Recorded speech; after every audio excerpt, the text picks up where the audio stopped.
Voilà, là c'est Shaman Burst, mais on va revenir plutôt en arrière. On va parler du Shaman, le nouveau Shaman évidemment, qui est devenu certainement le meilleur deck. Je pense, à l'heure actuelle en tout cas, dans cette nouvelle méta, c'est le meilleur deck, tout simplement le meilleur deck, voilà, ça peut... Point, c'est le meilleur deck, point, fini. Fin de la vidéo, on se retrouve, non évidemment. Voilà, pourquoi c'est le meilleur? Parce que évidemment, le Murmure des dieux très ancien a apporté des cartes complètement cassées, complètement kiwitesques, dont le Docteur 4 évidemment, enfin le Docteur 4, c'est pour 4 mana, la 7-7 qui surcharge 2, c'est complètement débile, surtout avec le nerf du BGH qui coûte 5. En gros, les situations où tu as la pièce, enfin où vous, je dis tu pour pas dire vous, où vous avez la pièce, vous faites tour la 7-7, même si le mec a BGH en main, qui est une des seules cartes de la méta qui gère cette 7-7, bah, il va quand même prendre 14 dans le groin avec ça. Donc franchement c'est chaud, franchement c'est très chaud. Évidemment il y a deux versions actuellement dans la méta de Shaman. Il n'y a pas des versions ultra contrôle, il y a une version on va dire très très aggro qui plus ou moins ressemble similairement à l'ancienne version. En fait on remplace juste par exemple les crépitements par le Docteur 4 et voilà, quelques cartes par d'autres, mais c'est globalement la même voilà, la même decklist, le même schéma de jeu. Tu vas face, tu bourres le plus vite possible. En plus il n'y a plus Crash Vase, il n'y a plus Healbot, donc pour moi c'est peut-être la meilleure liste. En tout cas c'est celle que j'utilise dans mes tournois actuellement. Et il y a la version un peu plus mid-range, que voilà, il y a beaucoup de streamers inter qui jouent cette version là, ou en tout cas une version qui y ressemble. Donc voilà, déjà je vous montre la version un peu mid-range. Donc voilà, vous avez Maléfice dedans. Il y a quoi? Il y a les maîtres de l'évolution qui est très sympa. Déjà pour 4 c'est une 4-5, donc c'est un Yeti. Et en plus c'est un cri de guerre qui est très très très fort. Cette carte pour moi elle mérite d'avoir un surcharge 1 voire un surcharge 2 tellement qu'elle est forte. Enfin bon, en tout cas elle est excellente. Il y a un marteau de Croc-Roc, donc il y a quand même... Il y a des cartes de gestion. Évidemment il y a les écuyères parce que c'est une très bonne carte de gestion. Ça tient le board, surtout avec des totems langue de feu. Il y a les trogs, ça reste une super carte avec la surcharge. Il y a Alakir, ça fait plaisir de le revoir avec double croc-roc, ça fait létal, avec totem langue de feu, ça fait des trucs sympas. La carte en soi, bah, elle est dure à gérer. Vu que tu as un deck quand même, enfin c'est un deck un peu mid-range control, t'arrives, je dirais facilement, en tout cas t'arrives facilement au tour 8. Donc voilà, élémentaire de feu, évidemment le mécanisme il est à la fois avec l'évolution et à la fois aussi avec les totems. Voilà, vous invoquez des totems, ils coûtent -1, vous essayez de faire pour héroïque le plus souvent possible. Il y a un truc avec les totems, ouais, Roar Totémique c'est excellent ça aussi, avec par exemple totem langue de feu. Enfin voilà, une liste un peu mid-range. Je vais vous montrer la liste aggro et on va ensuite jouer les deux decklists. Voilà, je vais faire une game, voilà, une game avec la version mid-range, une game avec la version contrôle, une game avec la version aggro, pardon, pour essayer, voilà, au moins vous pouvez voir vraiment les nuances. Bah après je peux faire les mêmes sorties, mais globalement c'est rare, parce que là déjà vous voyez il y a pratiquement la moitié des cartes qui diffèrent avec l'autre. Il y a par exemple les crapauds qui viennent là, en fin de compte c'est une carte qui a été sous-estimée avant et je trouve qu'elle est vraiment très très puissante. Elle rentre 4 dégâts, elle rentre toujours 4 dégâts, après des fois c'est pas face, mais en tout cas elle rentre 4 dégâts. C'est une carte, c'est chiant à gérer, quand t'as la pièce tu fais ça tour 1, le mec il est au bout de sa vie, surtout qu'il y a pas mal de rogue en ce moment et les cartes agressives, enfin les 3-2 pour 2 embêtent vraiment rogue. Il y a Cavalier d'Argent évidemment.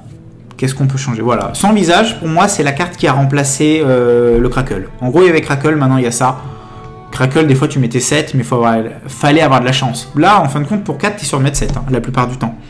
Donc en plus ça passe les tonnes, c'est monstrueux. C'est pour moi la meilleure carte du jeu, ça aurait dû être une légendaire. C'est même pas une rare, c'est même pas une épique, c'est une vieille commune alors que c'est... Enfin ça c'est stupide mais bon. Un Orion, il n'y a plus de Crash Vase. Peut-être même l'Orion est enlevable. Je pense que même l'Orion peut être enlevable. En tout cas, j'ai laissé parce que des fois, de temps en temps, il y a des petits taunts avec les jumeaux maléfiques, par exemple. Et sinon, le reste des cartes est assez classique. Je me décale un peu. Vous voyez, voilà, 2 marteaux, 2 cavaliers, 2 explosions. Il y a un seul totem langue de feu, une seule sentinelle et un seul Orion. Vous pouvez mettre 2 sentinelles, 0 Orion ou 2 Orions sentinelles. C'est comme vous voulez. En tout cas, on part en ladder.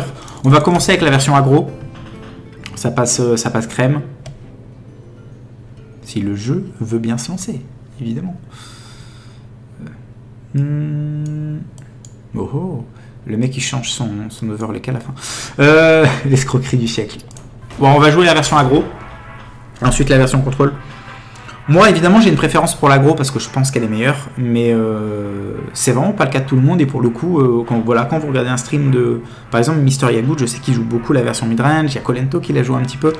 Donc, c'est juste une question de feeling ou de préférence. Mais si je joue midrange, je vais plutôt jouer druide. Voilà.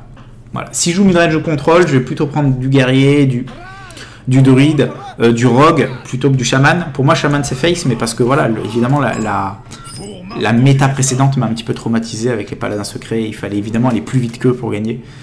Donc là, voilà, le mulligan est assez simple. Globalement, on va chercher les créatures. On a, je sais pas le ratio, de quoi est le ratio, combien de créatures, combien de spells, mais globalement, on va toujours chercher les créatures en early. On garde toujours toutes les créatures en early. Même le Docteur 7. Ouais, je pense que même le Docteur 4, enfin le Docteur 4, Docteur 7 ou BEP cardiologue, comme vous voulez, mais je pense que même le 7-7, on va le garder en main de départ parce que c'est, mine de rien, la meilleure carte du jeu. Donc là, c'est intéressant. Je suis pas obligé de sergent ici. En fait, je peux faire juste totem. Si c'est un heal, je trade. Si c'est pas un heal... En fait, si c'est pas un heal, je vais trade quand même. Si c'est pas un heal, je vais trade quand même. Uniquement parce que là, il pourrait faire sergent et au moins, il a pas de bon sergent. Par contre, il a un bon loup alpha. Faut reconnaître, voilà. Il a un bon loup alpha, il a pas un bon sergent. My bad. En tout cas, voilà. Là, il crée rien comme board. Faut pas qu'il fasse une 1-3, sinon évidemment, il me recte. Je serais obligé de sergent, sentinelle ou arme, sergent. Je sais pas encore. Marcheur, le mec a tout. Le mec a tout, il ne s'excuse pas. Ok, jongleur. Ok, jongleur. Je pense que je vais partir sur sergent. Je vais trade ça. Et j'ai bien envie de faire juste jongleur. Et dans tous les cas, mes deux créatures trade ça. Je crée du board ici.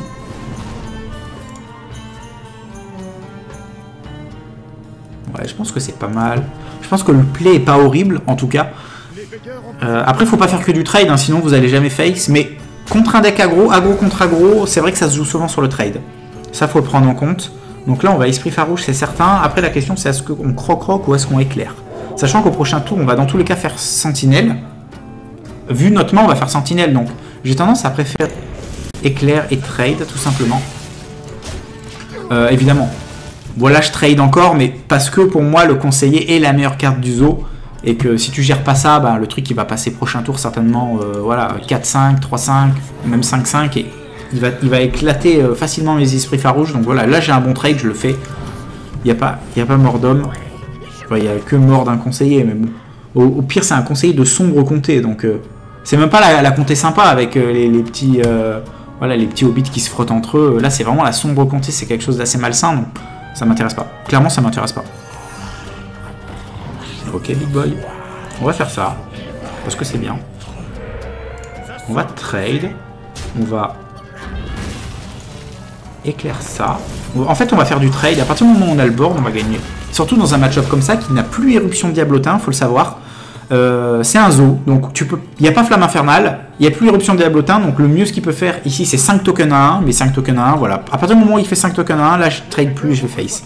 Mais s'il joue qu'une ou deux créatures par tour et que j'ai des bons trades, évidemment je vais les prendre. Donc là il a préféré booster ça plutôt que mettre un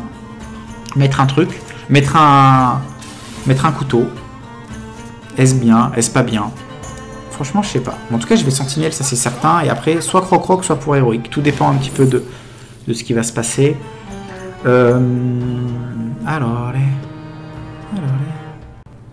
ok. Je pense que je vais connecter. Là, j'ai un bon trade ici. Ouais, là, j'ai un très bon trade. Évidemment, je prends le trade tout le temps. Là, j'ai un bon trade aussi. Et je lui rends 3 dégâts. Donc, dans cette game, c'est pour ça que à partir du moment où je vais trade, je vais plutôt prendre quand même le pouvoir héroïque. Voilà. J'aurais pu prendre 2 druides si j'ai un marteau, mais là, juste en contrôlant chaque tour son board, à partir du moment où il n'y a plus éruption, normalement, je vais gagner assez tranquillement. Donc là, je pourrais même continuer à contrôler ou me dire que si la 4-4, je peux pas la gérer, je vais face. Tout dépend. Donc là, évidemment, je pense qu'on est dans une situation où je pourrais s'envisager face, mais je pourrais aussi continuer à piocher. Et voilà. Bon, là, pour le coup, j'ai une super carte. Donc, ici, j'ai un super trade. Là, évidemment, j'ai un super trade, ce qui permet de rentrer autant de dégâts que si j'avais pas attaqué. Enfin, si j'avais pas trade. Et voilà, j'ai le board. Prochain tour, j'ai l'étal. Bon, Enfin, j'ai pas l'étal, mais à partir du moment où voilà, il est à 8, le mec à 1, il peut plus piocher, il peut plus s'en sortir. Donc là, voilà, j'ai joué aggro, mais aggro contre aggro, comme le Mirror de Shaman, se joue sur le contrôle du board, c'est très important. Et là, j'ai gagné uniquement parce que j'ai contrôlé le board chaque tour, et justement, j'aurais face à chaque fois, bah, évidemment, j'aurais rentré plus de dégâts en early game, mais il aurait pris le board, et à partir du moment où il me manque des blasts quand même dans le deck, j'aurais pas pu gagner. Donc voilà, comment, en gros, hein, se joue. Là, c'était une partie, je dirais classique, en fait, de Shaman aggro, c'est-à-dire que tu fais pas que du face parce que ça n'a aucun sens, sinon tu ne joues pas Hearthstone, il faut quand même faire du trade, il faut faire du trade intelligent, du face intelligent. C'est pour ça qu'on souvent on dit mais face c'est débile comme deck. Non, tu peux jouer aggro et être intelligent. Ça arrive, enfin j'ai connu une personne une fois qui était comme ça. Non, je menti. Ok, donc là évidemment j'enlève le tour 4, j'ai pas la pièce en plus. Roi totémique, je pourrais l'enlever, je pourrais le garder. C'est une carte que j'ai vraiment envie de... C'est quand même une carte clé du deck parce qu'elle permet de créer un totem, donc elle trigger sur le 5-5 provoque, et en soi, elle est quand même très intéressante. Donc là, voilà, on est plus ou moins sur une sortie agressive. On est plus ou moins sur la même sortie que tout à l'heure, sauf que voilà, à partir du moment où il gère ma sortie, je suis plus comme l'autre deck Burst, ou en mode, putain, faut que je top deck maintenant, soit mon Finlay, soit le marteau. Là, voilà, il y a quand même du late game, donc la sortie peut être agressive, mais la probabilité qu'elle le soit est plus faible. Mais voilà, si tu loupes ta sortie, tu sais que ton deck il est midrange, donc c'est pas très grave en soi. Et là, voilà, il a peur. C'est là où c'est l'avantage de jouer midrange, et c'est l'avantage global. Je pense que je vais juste écrire ici. C'est l'avantage global de jouer des decks, enfin de jouer une classe et de pas jouer, on va dire, les cartes classiques de la classe. Je vais m'expliquer un petit peu là-dessus. En gros, quand tu joues Shaman, par rapport à l'ancienne méta, dans la tête des gens, donc on va faire ça ici, voilà, Flametongue ce serait le mieux, la 0-3 qui fait piocher également, ça c'est le plus faible, mais en tout cas on crée du board, c'est important. Puis ça là-dessus, franchement c'est cool, hein, ça me met un spell à 2, c'est pas mal, ça là-dessus, enfin bref. Ce que je disais, oh, ça peut le faire sur l'adversaire, non? Serviteur. Transforme un serviteur allié. Oh, sick. Oh fuck. Là il m'arrête, hein. On est d'accord. Là il m'arrête. J'ai pas de trade. Ok. À partir du moment où vous jouez Shaman dans la tête des gens, enfin dans la tête de l'adversaire, la première image ça va être Shaman aggro. Donc il va jouer comme si vous jouez aggro, et à partir du moment où vous jouez midrange, vous avez déjà un avantage qui est créé par rapport à lui.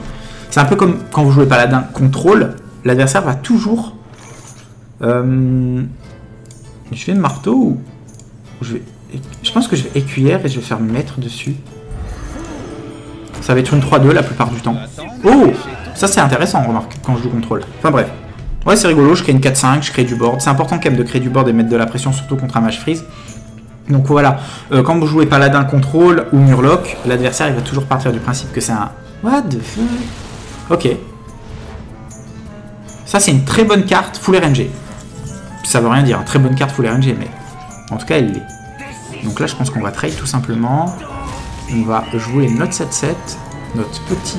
Tour d'après on a 5 mana donc on pourra marteau. Ok, dommage j'ai pas pioché avec le Natpagel. Donc voilà, vous jouez paladin, le mec va tourner autour des cartes aggro alors que vous jouez contrôle. Déjà ça... Le mulligan est très important à ce jeu forcément. Merci Captain Obvious, mais...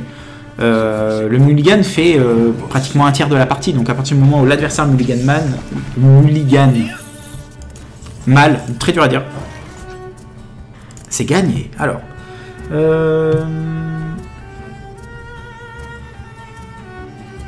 j'ai massé croc là trade, je peux pas marteau.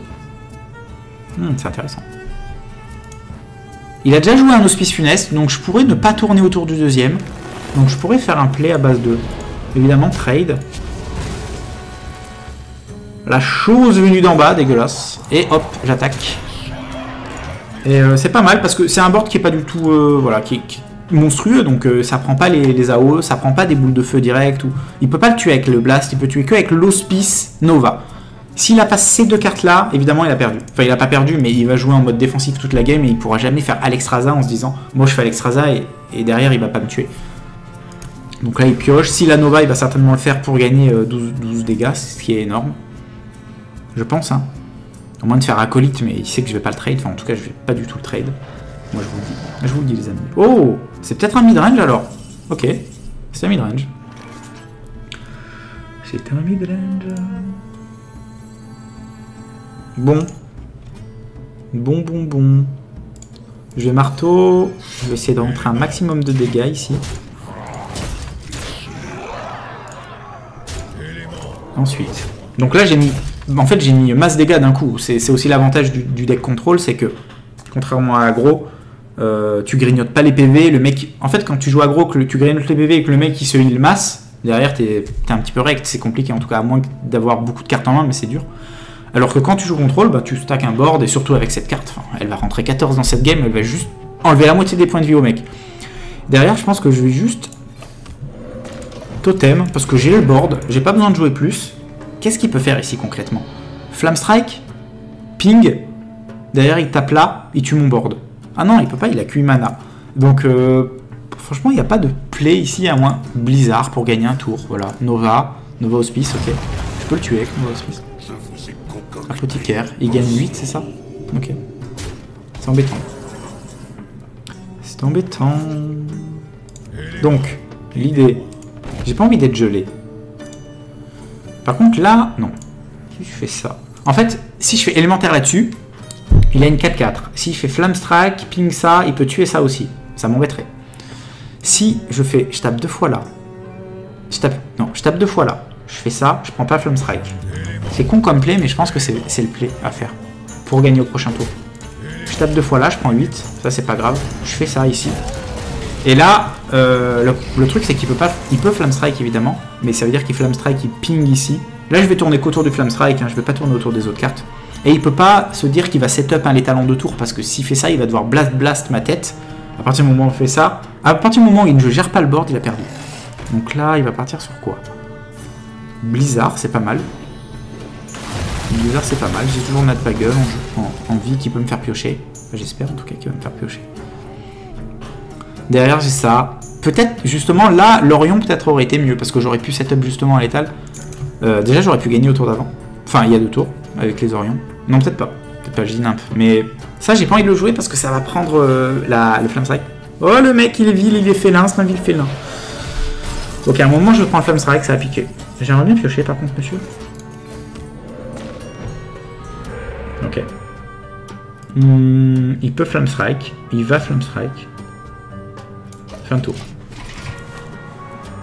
Je peux pas répondre de son Flamme Strike. Voilà, je peux pas répondre de son Flamme Strike à part recréer un board monstrueux derrière et gagner comme ça. Parce que là, voilà, il ping, il me met que 4. Normalement, il me tue pas au tour d'après. Il y a de grandes chances. Et là, voilà, je recrée un board tout simplement. Oh, je l'étale pas là. Ok, c'est pas grave. On va faire ça. On va faire un petit totem.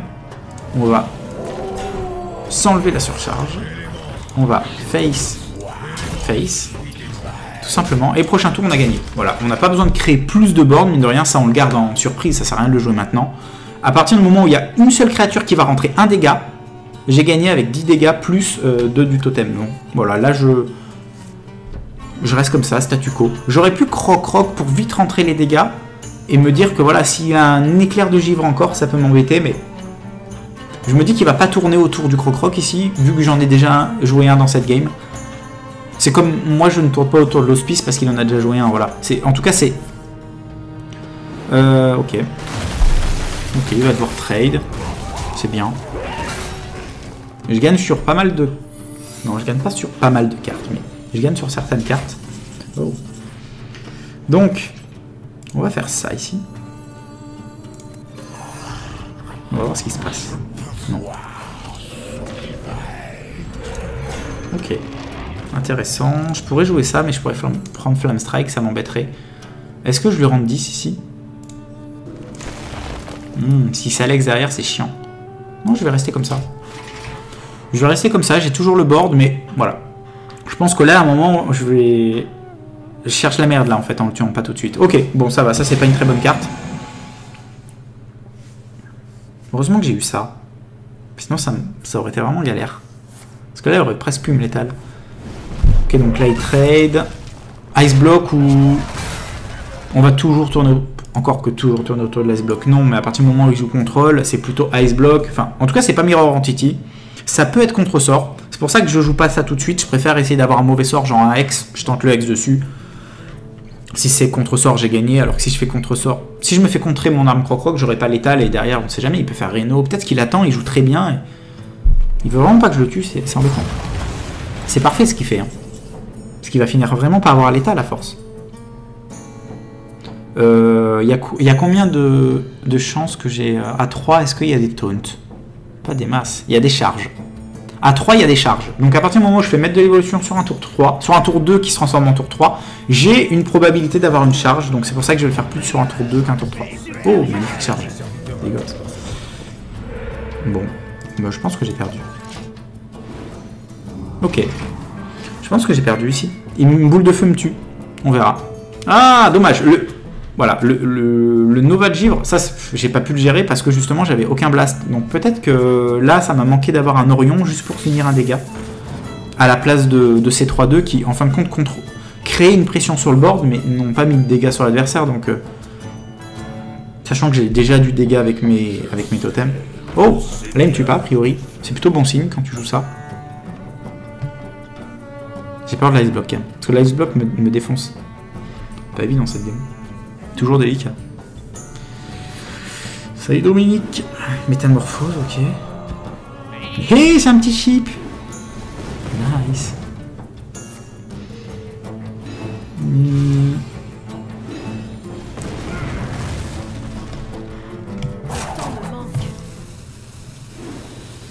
Ok, flamme interdite. Super.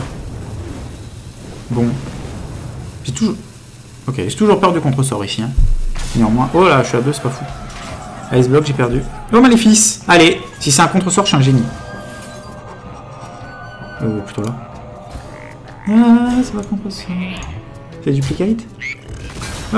De toute façon, j'ai perdu, donc. Là, c'est parti. Genre. Oh, putain. Oh, si ça Ice Block, c'est triché, franchement. Ah, non. Bon, lui il a triché, mais globalement, voilà, je joue mieux qu'aggro que midrange, je reconnais que là j'ai vraiment pas très bien joué peut-être dans cette partie, mais l'idée c'est ça, c'est contrôler. Après le mec il joue un truc ultra contrôle, évidemment il est fait pour battre les midrange. C'est pour ça que vous jouez aggro, aucun deck vous bat. À part vous-même qui vous tapez après, mais ça c'est normal. Forcément, vous jouez un deck de haineux, vous haïssez vous-même, enfin c'est complètement logique pour le coup. En tout cas, voilà, Shaman Burst, Shaman Mid, c'est les deux chamans actuels qu'on voit actuellement dans la méta, qui sont certainement peut-être même les deux meilleurs decks de la méta. Enfin, en tout cas, pas les deux meilleurs, parce que sinon tout le monde jouerait... Tu joues quoi dans ta line-up? Shaman, Shaman, Shaman. Et quatrième deck? Ouais, je vais peut-être prendre Shaman, s'il reste de la place. Enfin non, évidemment, dans le top 5, on va dire. Allez, ces deux chamans sont dans le top 5 des meilleurs decks de la méta.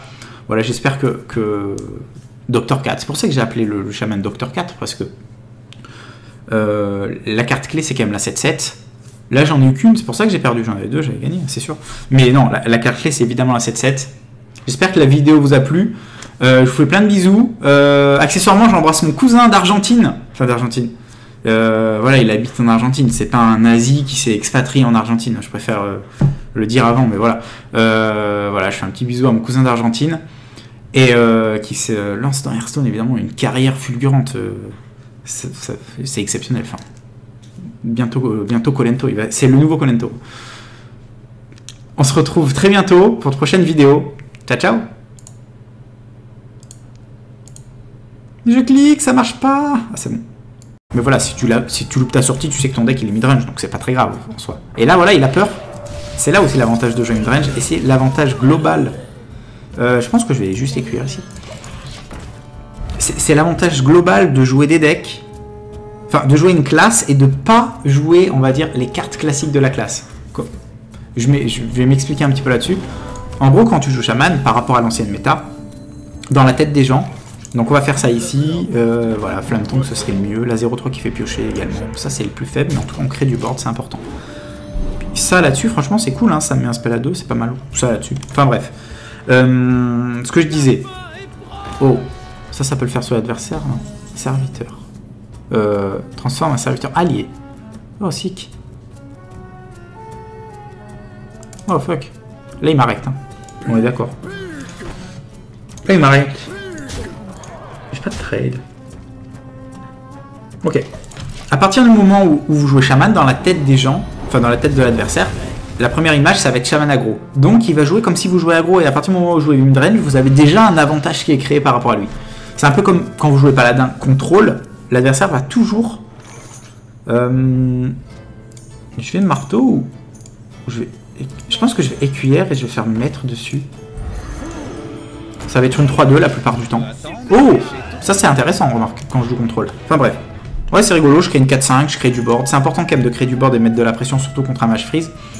Donc voilà, quand vous jouez paladin contrôle ou murloc, l'adversaire il va toujours partir du principe que c'est un... What the fuck? Ok. Ça c'est une très bonne carte full RNG. Ça veut rien dire, une très bonne carte full RNG, mais en tout cas elle l'est. Donc là je pense qu'on va trade tout simplement. On va jouer notre 7-7, notre petit... Tour d'après on a 5 mana donc on pourra marteau. Ok, dommage j'ai pas pioché avec le Natpagel.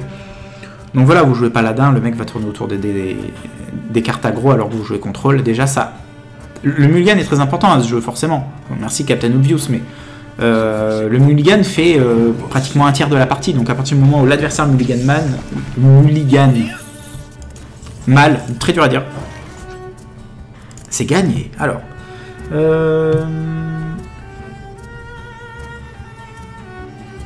j'ai massé croc-croc là trade, je peux pas marteau, c'est intéressant. Il a déjà joué un hospice funeste, donc je pourrais ne pas tourner autour du deuxième. Donc je pourrais faire un play à base de, évidemment, trade. La chose venue d'en bas, dégueulasse. Et hop, j'attaque. Et c'est pas mal, parce que c'est un board qui est pas du tout, voilà, qui est monstrueux. Donc ça prend pas les AO, ça prend pas des boules de feu direct. Ou... Il peut pas le tuer avec le blast, il peut tuer que avec l'hospice Nova. S'il a pas ces deux cartes-là, évidemment, il a perdu. Enfin, il a pas perdu, mais il va jouer en mode défensif toute la game et il pourra jamais faire Alexstrasza en se disant « Moi, je fais Alexstrasza et derrière, il va pas me tuer. » Donc là, il pioche. Si la Nova, il va certainement le faire pour gagner 12 dégâts, ce qui est énorme. Je pense, hein. Au moins de faire acolyte, mais il sait que je vais pas le trade. Enfin, en tout cas, je vais pas du tout le trade. Moi, je vous le dis. Je vous le dis, les amis. Oh, c'est peut-être un midrange, alors. Ok, c'est un midrange. C'est un midrange... Bon. Bon. Je vais marteau. Je vais essayer de rentrer un maximum de dégâts ici. Ensuite. Donc là, j'ai mis... En fait, j'ai mis masse dégâts d'un coup. Ça, pour moi, c'est la carte qui a remplacé le Crackle. En gros, il y avait Crackle, maintenant il y a ça. Crackle, des fois, tu mettais 7, mais fallait avoir de la chance. Là, en fin de compte, pour 4, tu es sur le mettre 7, hein, la plupart du temps. Donc en plus ça passe les tonnes, c'est monstrueux. C'est pour moi la meilleure carte du jeu, ça aurait dû être une légendaire. C'est même pas une rare, c'est même pas une épique, c'est une vieille commune, alors que c'est... Enfin ça c'est stupide, mais bon. Un Orion, il n'y a plus de Crash Vase. Peut-être même l'Orion est enlevable. Je pense que même l'Orion peut être enlevable. En tout cas je l'ai laissé parce que des fois de temps en temps il y a des petits taunts avec les jumeaux maléfiques par exemple. Et sinon le reste des cartes est assez classique. Je me décale un peu, vous voyez voilà, 2 marteaux, 2 cavaliers, 2 explosions. Il y a un seul totem langue de feu, une seule sentinelle. Et un seul Orion. Vous pouvez mettre 2 sentinelles, 0 Orion ou 2 Orions sentinelles, c'est comme vous voulez. En tout cas, on part en ladder. On va commencer avec la version aggro.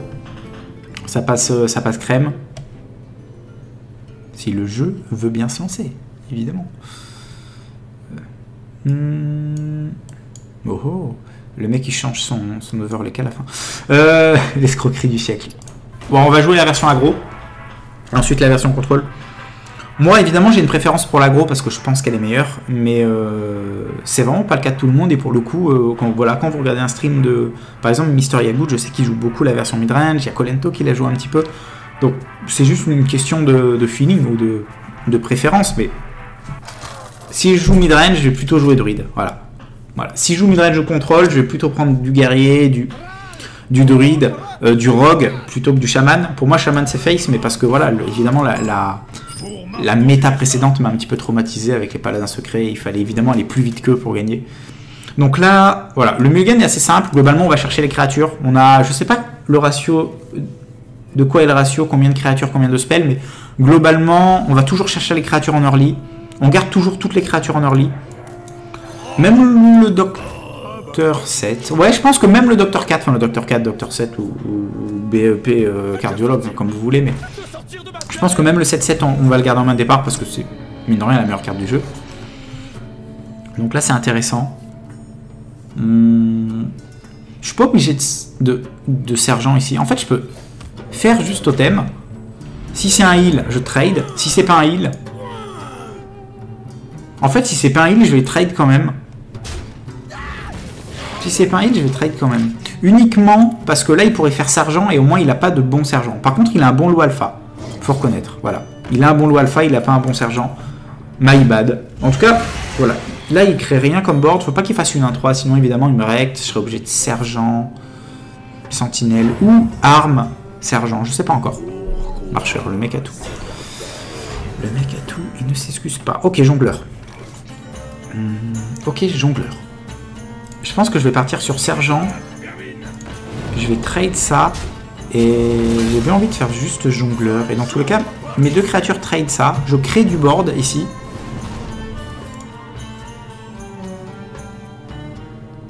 Ouais, je pense que c'est pas mal. Je pense que le play est pas horrible, en tout cas. Après, faut pas faire que du trade, hein, sinon vous allez jamais face. Mais contre un deck aggro contre aggro, c'est vrai que ça se joue souvent sur le trade. Ça, faut le prendre en compte. Donc là, on va esprit farouche, c'est certain. Après, la question, c'est est-ce qu'on croc-croc ou est-ce qu'on éclaire? Sachant qu'au prochain tour, on va dans tous les cas faire sentinelle. Vu notre main, on va faire sentinelle. Donc, j'ai tendance à préférer éclair et trade, tout simplement. Évidemment. Voilà, je trade encore, mais parce que pour moi, le conseiller est la meilleure carte du zoo. Et que si tu gères pas ça, bah, le truc, c'est aussi l'avantage du deck contrôle, c'est que, contrairement à aggro, tu grignotes pas les PV, le mec... En fait, quand tu joues aggro, que tu grignotes les PV et que le mec il se heal masse, derrière t'es un petit peu rect, c'est compliqué en tout cas, à moins d'avoir beaucoup de cartes en main, mais c'est dur. Alors que quand tu joues contrôle, bah, tu stacks un board, et surtout avec cette carte, elle va rentrer 14 dans cette game, elle va juste enlever la moitié des points de vie au mec. Derrière, je pense que je vais juste totem, parce que j'ai le board, j'ai pas besoin de jouer plus. Qu'est-ce qu'il peut faire ici concrètement? Flamme strike, ping, derrière il tape là, il tue mon board. Ah non, il peut pas, il a que 8 mana. Donc, franchement, il n'y a pas de play ici, à moins Blizzard pour gagner un tour. Voilà, Nova Hospice, ok. Je peux le tuer avec Nova Hospice. Apothicaire, il gagne 8, c'est ça? Ok. C'est embêtant. C'est embêtant. Donc, l'idée... J'ai pas envie d'être gelé. Par contre, là, non. Si je fais ça... En fait, si je fais élémentaire là-dessus... Il a une 4-4. S'il fait Flamme Strike, ping ça, il peut tuer ça aussi. Ça m'embêterait. Si je tape 2 fois là. Je tape 2 fois là. Je fais ça, je prends pas Flamme Strike. C'est con comme play, mais je pense que c'est le play à faire. Pour gagner au prochain tour. Je tape 2 fois là, je prends 8. Ça, c'est pas grave. Je fais ça ici. Et là, le truc, c'est qu'il peut pas... Il peut Flamme Strike, évidemment. Mais ça veut dire qu'il Flamme Strike, il ping ici. Là, je vais tourner qu'autour du Flamme Strike. Hein, je vais pas tourner autour des autres cartes. Et il peut pas se dire qu'il va setup un létal en 2 tours, parce que s'il fait ça, il va devoir blast ma tête. À partir du moment où on fait ça, à partir du moment où il ne gère pas le board, il a perdu. Donc là, il va partir sur quoi? Blizzard, c'est pas mal. Blizzard, c'est pas mal. J'ai toujours Natbagel en vie qui peut me faire piocher. Enfin, j'espère en tout cas qu'il va me faire piocher. Derrière, j'ai ça. Peut-être, justement, là, l'Orion peut-être aurait été mieux, parce que j'aurais pu setup justement un létal. Déjà, j'aurais pu gagner au tour d'avant. Enfin, il y a 2 tours avec les Orions. Non, peut-être pas. Peut-être pas, je dis nimp. Mais ça, j'ai pas envie de le jouer parce que ça va prendre le Flamme Strike. Oh, le mec, il est vil, il est félin, c'est un vil félin. Ok, à un moment, je prends le Flamme Strike, ça a piqué. J'aimerais bien piocher, par contre, monsieur. Ok. Il peut Flamme Strike. Il va Flamme Strike. Fin de tour. Je peux pas répondre de son Flamme Strike. Voilà, je peux pas répondre de ce Flamme Strike, à part recréer un board monstrueux derrière et gagner comme ça. Parce que là, voilà, il ping, il me met que 4. Normalement, il me tue pas au tour d'après. Il y a de grandes chances. Et là, voilà, je recrée un board, tout simplement. Oh, je l'étale pas là. Ok, c'est pas grave. On va faire ça. On va faire un petit totem. On va s'enlever la surcharge. On va face. Tout simplement. Et prochain tour, on a gagné. Voilà, on n'a pas besoin de créer plus de board, mine de rien, ça on le garde en surprise, ça sert à rien de le jouer maintenant. À partir du moment où il y a une seule créature qui va rentrer 1 dégât, j'ai gagné avec 10 dégâts plus 2 du totem. Donc voilà, là je reste comme ça, statu quo. J'aurais pu croc-croc pour vite rentrer les dégâts et me dire que voilà, s'il y a un éclair de givre encore, ça peut m'embêter, mais je me dis qu'il va pas tourner autour du croc-croc ici, vu que j'en ai déjà joué un dans cette game. C'est comme moi je ne tourne pas autour de l'hospice parce qu'il en a déjà joué un, voilà. En tout cas c'est... ok. Ok, il va devoir trade. C'est bien. Je gagne sur pas mal de... Non, je gagne pas sur pas mal de cartes, mais je gagne sur certaines cartes. Oh. Donc, on va faire ça ici. On va voir ce qui se passe. Non. Ok. Et qui va passer prochain tour certainement, voilà, 4-5, 3-5, même 5-5, et il va éclater facilement mes esprits farouches. Donc voilà, là j'ai un bon trade, je le fais. Il n'y a pas mort d'homme. Il n'y a que mort d'un conseiller, mais bon.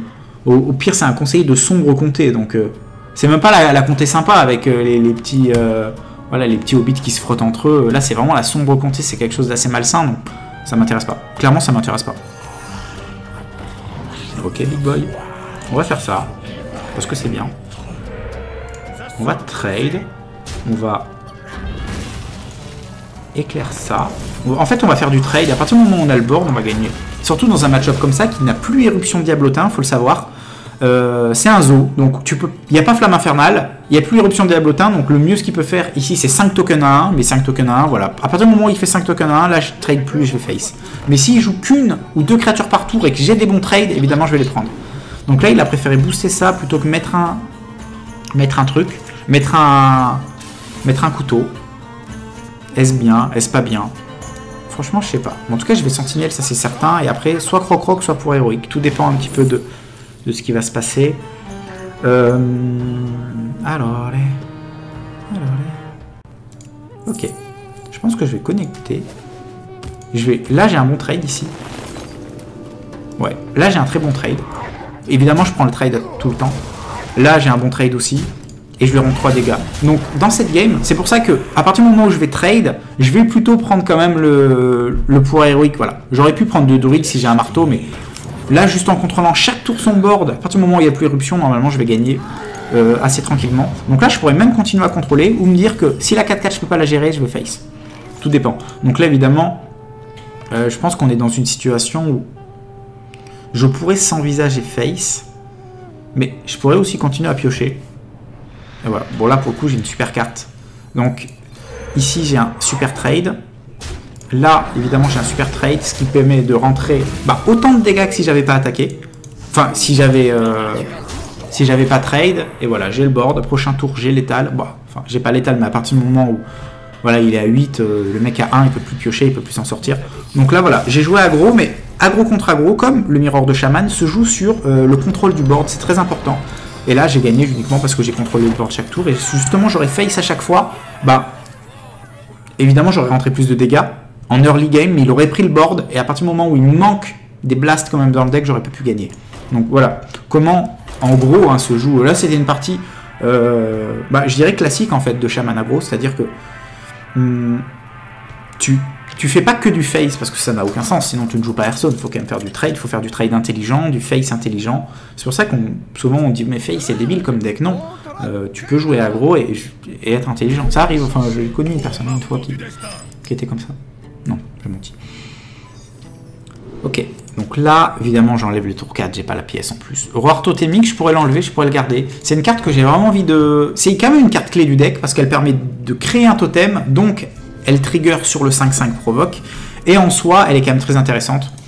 Donc là, voilà, on est plus ou moins sur une sortie agressive. On est plus ou moins sur la même sortie que tout à l'heure, sauf que voilà, à partir du moment où il gère ma sortie, je suis plus comme l'autre deck Burst, ou en mode, putain, faut que je top deck maintenant, soit mon Finlay, soit le marteau. Là, voilà, il y a quand même du late game, donc la sortie peut être agressive, mais la probabilité qu'elle le soit est plus faible. Mais...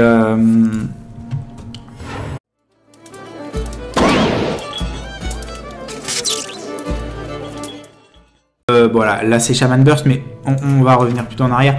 On va parler du Shaman, le nouveau Shaman évidemment, qui est devenu certainement le meilleur deck. Je pense, à l'heure actuelle en tout cas, dans cette nouvelle méta, c'est le meilleur deck, tout simplement le meilleur deck, voilà, ça peut... Point, c'est le meilleur deck, point, fini. Fin de la vidéo, on se retrouve, non évidemment. Voilà, pourquoi c'est le meilleur? Parce que évidemment, le murmure des dieux très ancien a apporté des cartes complètement cassées, complètement kiwitesques, dont le Docteur 4 évidemment, Enfin, le Docteur 4. C'est pour 4 mana, la 7-7 qui surcharge 2. C'est complètement débile, surtout avec le nerf du BGH qui coûte 5. En gros, les situations où tu as la pièce, enfin, où vous, je dis tu pour pas dire vous, où vous avez la pièce, vous faites tour la 7-7, même si le mec a BGH en main, qui est une des seules cartes de la méta qui gère cette 7-7, bah, il va quand même prendre 14 dans le groin avec ça. Donc, franchement, c'est chaud. Franchement, c'est très chaud. Évidemment, il y a deux versions actuellement dans la méta de Shaman.